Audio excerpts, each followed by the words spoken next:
Hello students, मैं Devaki Meena, assistant professor समाजशास्त्र विभाग। आज का हमारा टॉपिक है संस्कृताइजेशन की विशेषताएं। इससे पिछली क्लास में हमने संस्कृतिकरण के अर्थ के बारे में और उसकी परिभाषा के बारे में जानकारी प्राप्त करी थी।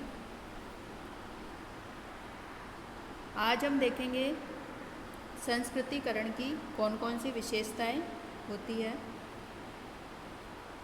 तो संस्कृतिकरण की जो विशेषताएं हैं उनके बारे में एम.एन. श्रीनिवास, समाजशास्त्री योगेंद्र सिंह, मिल्टन सिंगर, पोकोक आदि ने संस्कृतिकरण की विभिन्न विशेषताएं बताई है।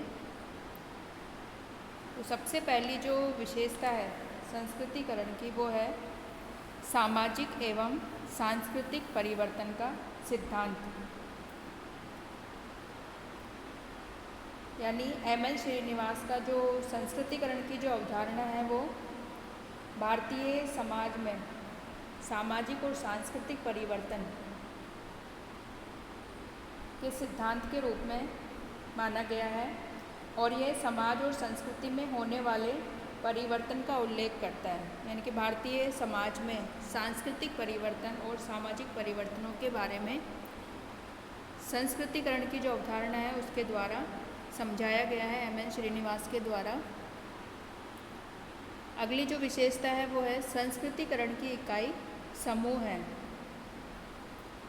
तब एम.एन. श्रीनिवास ने जो संस्कृतिकरण की जो प्रक्रिया है उसकी जो इकाई है वो एक समूह को माना है, न कि किसी अकेले व्यक्ति या परिवार से संबंधित नहीं है ये, बल्कि एक समूह से इसका संबंध है। संस्कृतिकरण की प्रक्रिया का संबंध एक समूह से है। इसका मतलब ये है कि जब कोई निम्न जाति का कोई निम्न जाति या जनजाति या निम्न समूह का कोई एक व्यक्ति या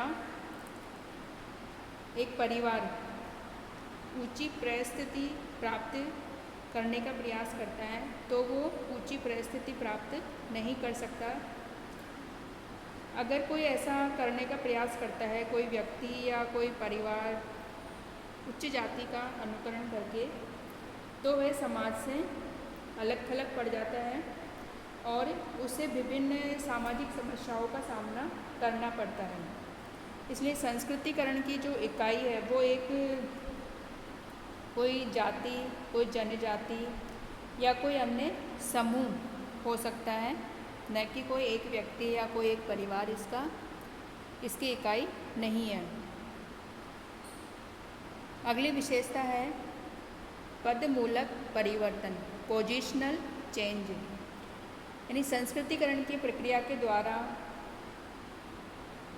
कोई भी जाति या जनजाति या कोई समूह अपने आसपास की जातियों से ऊपर उठ जाती है अपना संस्कृतिकरण करके, और जो दूसरी जो आसपास की जो जातियाँ होती है या समूह होते हैं वो नीचे आ जाती है।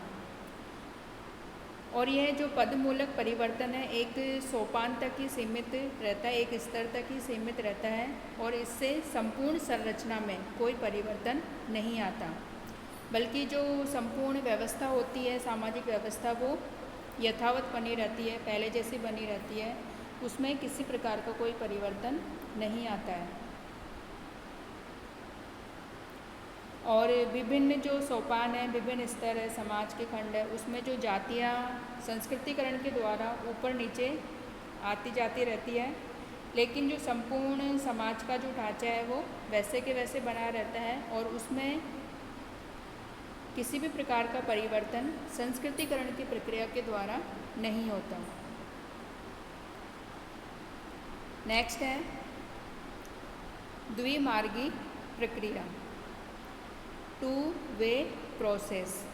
यानी संस्कृतिकरण की जो प्रक्रिया है वो द्विमार्गीय यानी दोनों तरफ चलने वाली प्रक्रिया है। इसमें निम्न जातियाँ जहाँ उच्च जाति से बहुत कुछ प्राप्त करती है, ग्रहण करती है उच्च जाति का अनुकरण करके, वहीं जो दूसरी ओर जो निम्न जातियाँ भी कुछ न कुछ उच्च जातियों को देती भी है। जैसे कि संपूर्ण भारत में हिंदुओं के जो देवी देवताओं के अतिरिक्त जो ब्राह्मण हैं ब्राह्मण जाति के द्वारा स्थानीय देवी देवताओं की पूजा भी की जाती है। और ऐसा विशेष रूप से उस समय देखने को मिलता है जब महामारी से रक्षा की बात आती है, अथवा जो पशुधन होता है या बच्चों की रक्षा होती है या अन्य के संग्रहण के समय ऐसा देखने को हमें मिलता है। M.N. श्रीनिवास ने भी ऐसे विभिन्न उदाहरण प्रस्तुत किए हैं जिनसे ये स्पष्ट होता है कि जो उच्च जातियाँ हैं या उच्च समूह हैं जिन्होंने निम्न जाति समूहों की विशेषताओं को या सांस्कृतिक विशेषताओं को ग्रहण किया है, और इस प्रकार की जो ये द्विमार्गी प्रक्रिया है उसको लघु और वृद्ध परंपराओं की जो आत्मसात करने की प्रक्रिया है उसमें और अधिक विस्तृत रूप से हम समझ सकते हैं। परंतु जो निम्न जातियां हैं वो उच्च जातियों से अधिक लेती है, यानी ग्रहण अधिक करती है और देती कम है। अगली जो विशेषता है वो है विचारधारा ग्रहण करने की प्रक्रिया।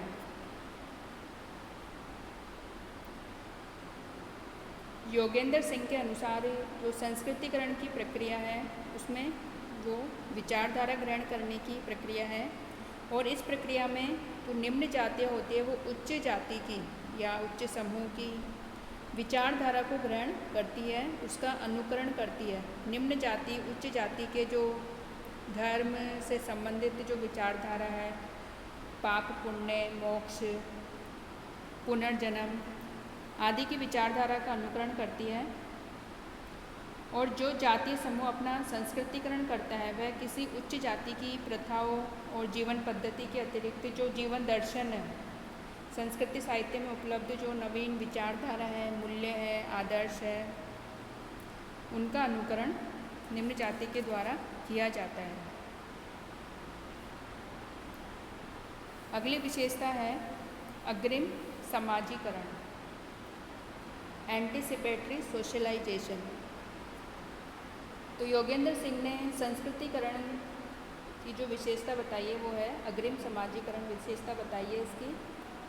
इनके अनुसार इस प्रक्रिया में जो निम्न जाति किसी उच्च जाति की संस्कृति को सीखती है वो इस इच्छा से सीखती है कि भविष्य में जब वो उच्च जाति की सदस्यता उसे प्राप्त हो जाएगी तो आसानी से उच्च जाति की संस्कृति के साथ वो एडजस्ट कर लेगी, आसानी से सीख लेगी।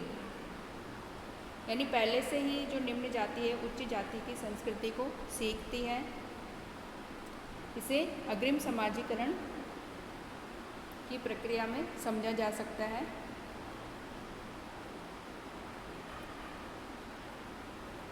नेक्स्ट है विभिन्न प्रतिमान। संस्कृतिकरण के जो प्रतिमान हैं वो बहुत सारे प्रतिमान बताए हैं। इसमें संस्कृतिकरण के जो प्रतिमान हैं वो अनेक हो सकते हैं, जैसे कि वर्ण व्यवस्था के जो 4 वर्ण हैं, ब्राह्मण, क्षत्रिय, वैश्य, शूद्र, इसमें से जो प्रथम 3 वर्ण हैं, ब्राह्मण, क्षत्रिय और वैश्य, वो द्विज वर्ण कहलाते हैं।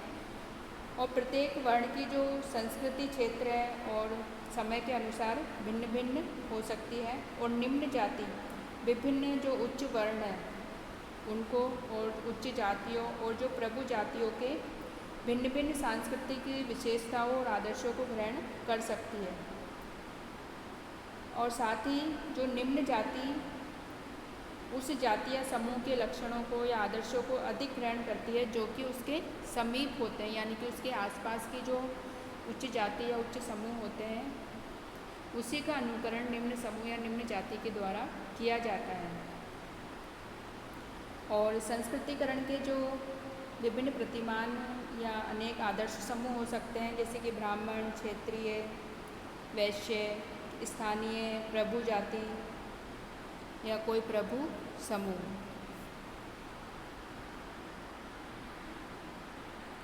अगली जो विशेषता है संस्कृतिकरण की वो है पुरातन प्रक्रिया, एंशियंट प्रोसेस। संस्कृतिकरण की जो प्रमुख विशेषता है यह है कि यह प्रक्रिया भारत में प्राचीन काल से चली आ रही है। और एम.एन. श्रीनिवास ने अनेक उदाहरण प्रस्तुत किए हैं जो कि स्पष्ट करते हैं कि वैदिक काल से लेकर आज तक अनेक जातियों ने ऊपर उठने का प्रयास किया है। और भारतीय समाज के इतिहास में भी ऐसे विभिन्न उदाहरण देखे जा सकते हैं जिसमें कि निम्न जातियों ने उच्च वर्णों और प्रभु जातियों का अनुकरण ऊपर उठने के लिए किया है। नेक्स्ट जो विशेषता है वो है प्रबल जाति का अनुकरण, डोमिनेंट कास्ट का अनुकरण। तो कुछ समय पहले तक जो निम्न जातियाँ थी वो केवल ब्राह्मण जाति का ही अनुकरण करती थी संस्कृतिकरण की प्रक्रिया के दौरान, परंतु धीरे धीरे अब जो स्थानीय जो प्रबल जाति होती है, डोमिनेंट कास्ट होती है, उसका अनुकरण निम्न जातियों के द्वारा किया जाता है। और ये उच्च जातियाँ कोई भी ब्राह्मण, क्षत्रिय, वैश्य या कोई अन्य गैर ब्राह्मण जाति भी हो सकती है। और ऐसी प्रबल जाति का अनुकरण किया जाता है जो कि उसके समीप हो, यानी कि क्षेत्र की दृष्टि से उसके आसपास की जो प्रबल जाति होती है उसी का अनुकरण निम्न जातियों के द्वारा किया जाता है। नेक्स्ट विशेषता है संस्कार, राजनीतिक और आर्थिक शक्तियों का महत्व। संस्कृतिकरण की प्रक्रिया में संस्कार एवं राजनीतिक और आर्थिक शक्ति के जो लक्षण है, विशेषता है, उनका भी महत्व है। एक लक्षण में सत्ता प्राप्ति हो जाने पर अन्य दोनों क्षेत्रों में सत्ता प्राप्त हो भी सकती है और नहीं भी हो सकती।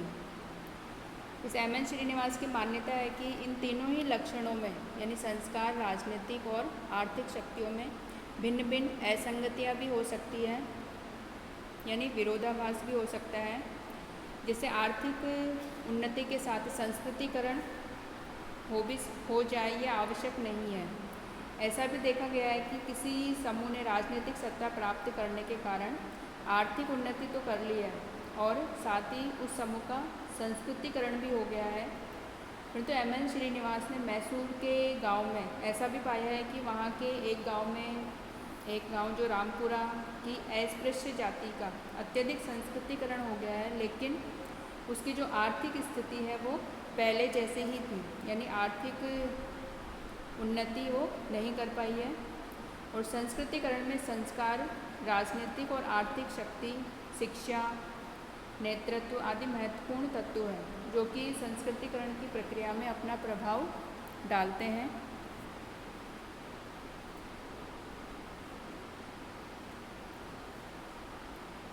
साथ ही जो अगली जो विशेषता है वो है जनजातियों से संबंधित।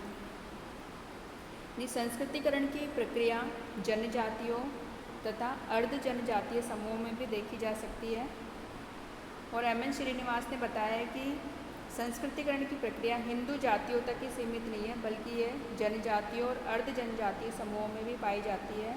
जैसे कि पश्चिमी भारत के जो भील हैं, भील जनजाति, मध्य भारत के गोंड, ओराव तथा हिमालय के जो पहाड़ी जनजाति, उनमें भी ये प्रक्रिया पाई जाती है।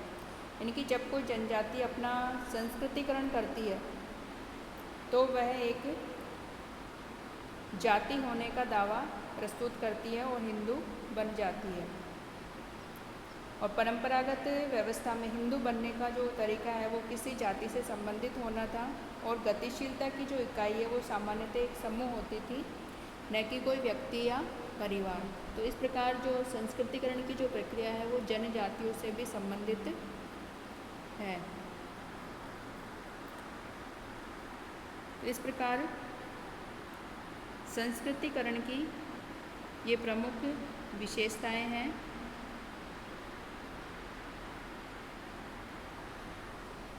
इन विशेषताओं के बारे में आज हमने जानकारी प्राप्त करी है।